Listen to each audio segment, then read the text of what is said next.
आज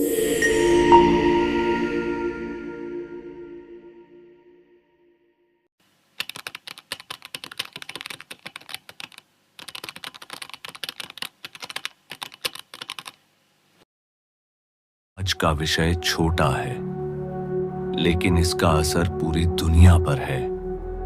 हम बात करने जा रहे हैं उस जीव की जो चुपचाप धरती को जिंदा रखे हुए है, मधुमक्खी। आज मैं आपको मधुमक्खी की कहानी सुनाने वाला हूं। कोई परी कथा नहीं, कोई कल्पना नहीं, सिर्फ सच। और कुछ सच इतने डरावने होते हैं कि हंसी अपने आप गले में अटक जाती है। जब भी हम मधुमक्खी देखते हैं, दिमाग में सबसे पहले एक ही बात आती है, डंक। लेकिन सच्चाई ये है कि मधुमक्खी का डंक उसकी पहचान नहीं है। उसकी असली पहचान उसका काम है। जरा एक पल के लिए सोचिए, अगर कल सुबह आप उठें और बाहर कोई भिनभिनाहट ना हो, कोई मधुमक्खी नहीं, कोई फूल पर बैठी छोटी सी मेहनती आत्मा नहीं। सुनने में अच्छा लग रहा है, लेकिन यही शांति इंसान की सबसे बड़ी चीख बन सकती है। एक मधुमक्खी अपने पूरे जीवन में सिर्फ आधा चम्मच शहद बनाती है। हाँ, आधा चम्मच। और हम 1 चम्मच शहद चाय में डालते हैं और कहते हैं, आज मीठा कम है। मधुमक्खी की जिंदगी में कोई वीकेंड नहीं होता, कोई छुट्टी नहीं, कोई सैलरी नहीं, कोई बोनस नहीं। फिर भी वो शिकायत नहीं करती। हम सोचते हैं मधुमक्खी मतलब शहद, पर यह पूरी सच्चाई नहीं है। मधुमक्खी का असली काम है परागण, यानी एक फूल से दूसरे फूल तक जिंदगी पहुंचाना।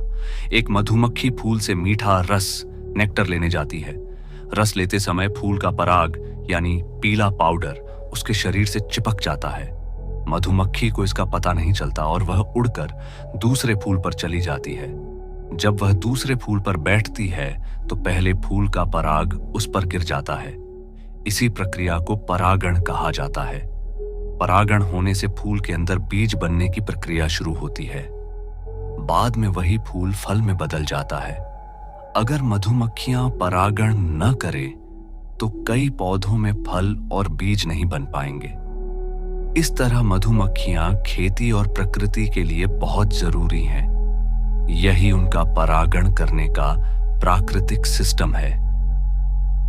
एक चौंकाने वाला सच सुनिए, दुनिया की 75% फसलें सीधे या अप्रत्यक्ष रूप से मधुमक्खियों पर निर्भर हैं। मतलब सेब, टमाटर, आलू, कॉफी, चॉकलेट। अगर मधुमक्खी नहीं तो ये सब भी नहीं। अब सोचिए, एक ऐसी दुनिया जहां चॉकलेट ना हो। डर लग रहा है ना? लेकिन समझिए मधुमक्खी की अहमियत।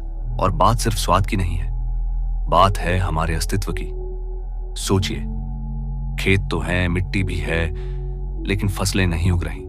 धीरे धीरे बाजार खाली होने लगते हैं, दाम आसमान छूने लगते हैं, किसानों की मेहनत सूख जाती है और प्रकृति का संतुलन डगमगाने लगता है। एक छोटी सी गूंज जो कभी हर फूल के पास सुनाई देती थी, अचानक गायब हो जाती है। और तब समझ आता है, उस नन्ही मधुमक्खी के बिना हमारी दुनिया अधूरी है। मधुमक्खी का दिमाग दिल के दाने से भी छोटा होता है, लेकिन वो रास्ते याद रखती है, रंग पहचानती है, दूरी नापती है, और सबसे हैरान करने वाली बात, वो नाच कर बातें करती है।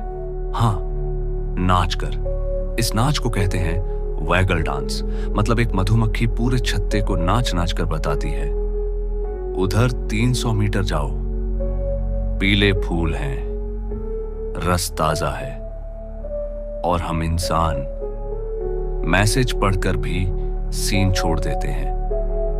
एक सवाल क्या मधुमक्खी बेवजह काटती है? नहीं, वो तभी काटती है जब उसे लगे उसका घर खतरे में है। और सबसे दुखद बात, काटने के बाद मधुमक्खी मर जाती है। वो जान देकर अपने छत्ते की रक्षा करती है।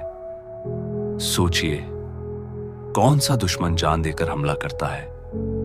लेकिन कहानी यहीं खत्म नहीं होती। मधुमक्खियां सिर्फ परागण ही नहीं करती, वे कुछ ऐसा भी बनाती हैं जो समय को भी मात दे देता है। सोचिए, एक ऐसी चीज जो सालों नहीं, सदियों तक जिंदा रहती है। न फ्रिज की जरूरत, न किसी केमिकल की मदद। वक्त गुजरता है, लोग बदल जाते हैं, साम्राज्य मिट जाते हैं, लेकिन वो मीठी चीज वैसी की वैसी रहती है। हजारों साल पुराने पिरामिडों में भी वो सुरक्षित मिली थी। वो है शहद, प्रकृति का अमर रहस्य। शहद में पानी बहुत कम होता है, इसलिए बैक्टीरिया उसमें पनप नहीं पाते। उसका पीएच अम्लीय, एसिडिक होता है, जो कीटाणुओं को बढ़ने नहीं देता। मधुमक्खियां शहद बनाते समय उसमें ऐसे एंजाइम मिलाती हैं जो उसे सुरक्षित रखते हैं। इस वजह से शहद सालों साल, बल्कि हजारों साल तक भी खराब नहीं होता। मधुमक्खी भाषण नहीं देती, पोस्ट नहीं डालती, नारे नहीं लगाती, फिर भी चुपचाप पूरी दुनिया को खिलाती है। अगर हम आज नहीं समझे तो कल हमारी खाली थाली हमें समझाएगी। मधुमक्खी की आवाज बहुत धीमी है, पर अगर वो चुप हो गई तो इंसान की दुनिया बहुत शोर से खामोश हो जाएगी। मधुमक्खी को मत मारिए, क्योंकि हर बार जब एक मधुमक्खी मरती है, धरती का एक फूल कमजोर हो जाता है, और शायद हमारी आने वाली पीढ़ियों की एक थाली भी। तो दोस्तों, अगर वीडियो में दी गई जानकारी आपको कुछ सिखा गई तो चैनल सब्सक्राइब करना ना भूलना, क्योंकि आपका एक सब्सक्राइब ही मेरे लिए थैंक यू है। मिलेंगे फिर एक नई वीडियो में एक नई हकीकत के साथ।